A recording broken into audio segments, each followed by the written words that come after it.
এই সমস্ত খুব ভুল পদক্ষেপ, এবং তার এই ভুল পদক্ষেপের কারণে আজকে কিন্তু আজকে এরকম সমস্যা হয়েছে।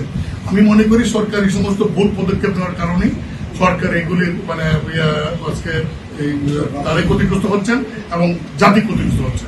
সরকার যদি সঠিক পদক্ষেপ নেন বা নিতেন তাহলে কিন্তু এই অবস্থাটার সৃষ্টি হতো না। কারফিউর বিষয়ে আপনার কোনো বক্তব্য আছে কিনা? এটা প্রত্যাহার চান? কারফিউ তো মিন করে যে এখনো দেশের অবস্থা স্বাভাবিক হয়নি। কিন্তু এই যে যেভাবে ধরপাকড় চলতেছে, বিশেষ করে সাধারণ শিক্ষার্থীদেরকে ধরা হচ্ছে বিভিন্ন এলাকায়, মানে অনেক মানুষ ফোন করে জিজ্ঞাসা মানে উদ্বেগ জানাচ্ছে যে আমার মানে এই ধরপাকড় শেষ হয়েছে কিনা, আমার ছেলে নিরাপদ কিনা। দেখুন, আমি আপনার কথা হচ্ছে আর একটু বাড়ায় বলতে চাই, যেমন ধরার নামে অনেক জায়গায় ইভেন গ্রামে গঞ্জে ধরার নামে দেখা যায় যে একটা পানি জড়ানো হয়েছে, লিস্ট করে বলা হচ্ছে অমুক বিএনপি, অমুক এই অমুক পার্টি, এর মধ্যে আমাদের জাতীয় পার্টিরও অনেকে আছে, তাদের নাম দেওয়া হচ্ছে। যেমন রংপুরে আমাদের বেশ কয়েকজনকে গ্রেপ্তার করা হয়েছে এবং আমাদের এই মেয়রকেও কিন্তু বিভিন্ন হুমকি দেওয়া হচ্ছে। এইটা এখন আমি মনে করি যে যেভাবে নাকি ব্লক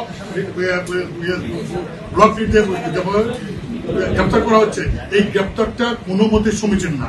সরকারের উচিত যে যারা নাকি প্রকৃত দোষী কোথায় আছে, প্রকৃত যারা এই সমস্ত করছে তারা সেগুলিকে ধরো, কিন্তু পাইকারি হারে সারা দেশে যেভাবে নাকি এই আপনার লিস্ট করে করে বিভিন্ন গ্রাম পর্যায়ে পর্যন্ত থানা পর্যায়ে পর্যন্ত অ্যারেস্ট করা হচ্ছে, এটা আমরা মনে করি যে এটা সঠিক না।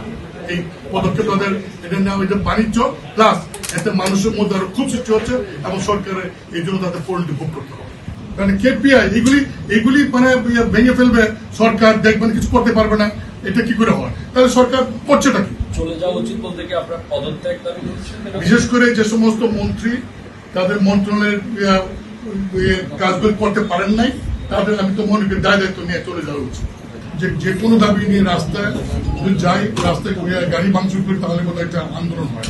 আমরা সেটা মনে করি না। আমরা খুবই নিয়মতান্ত্রিক একটা দল, নিয়মতান্ত্রিক আন্দোলনে বিশ্বাস করি এবং আমরা পার্লামেন্টে জনগণের পক্ষে কথা আমরা তুলে ধরছি এবং আপনারা দেখবেন জনগণের প্রয়োজনে এখন সময় আসছে, আমরা মাঠেও আমাদের প্রয়োজনে আমরা কর্মসূচি দেবো। আজকে সেগুলো সিদ্ধান্ত হয়েছে। বৈষম্য বিরোধী ছাত্র আন্দোলনের নেতাদের হয়রানি এবং নির্যাতন না করার আহ্বান জানানো হয়।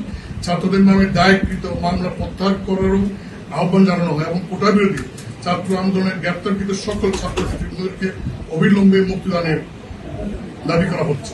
জাতীয় পার্টি এই সভা ছাত্র আন্দোলনের নিহতদের পরিবার পরিজনকে সম্মানজনক ক্ষতিপূরণ করা প্রদান ও আহতদের সুচিকিৎসার ব্যবস্থা দাবি করছে।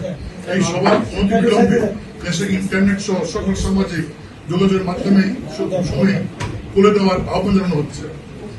এই সভার সরকারি বিভিন্ন গুরুত্বপূর্ণ স্থাপনায় আমরা উদ্বেগ প্রকাশ করা হয়। সভা মনে করে কেপিএর গুপ্ত স্থাপনা সহ অন্যান্য গুরুত্বপূর্ণ স্থাপনার সময়ের নিরাপত্তা প্রদানের দায়িত্ব সরকারের। সরকার এই দায়িত্ব পালনে ব্যর্থ হয়েছে, এই দায় সরকার এড়াতে পারে না। আমরা মনে করি এই সময় মনে করে অনতিবিলম্বে দেশের সকল শিক্ষা প্রতিষ্ঠান খুলে দিতে হবে। সেই সাথে প্রকৃত ছাত্রদের হল প্রশাসনের মাধ্যমে নিরাপত্তার ব্যবস্থা নিশ্চিত করতে হবে এবং ক্যাম্পাসের নিরাপত্তা নিশ্চিত করতে হবে এবং একই সঙ্গে এই আন্দোলনে যে সমস্ত সাংবাদিক বৃন্দ আহত হয়েছেন এবং যারা নাকি মারা গেছেন তাদের প্রতি আমরা সমবেদনা জানাচ্ছি এবং তাদেরকেও যারা মৃত্যুবরণ করেছেন ক্ষতিপূরণ দেওয়ার জন্য আমরা সরকারের কাছে অনুরোধ জানাচ্ছি।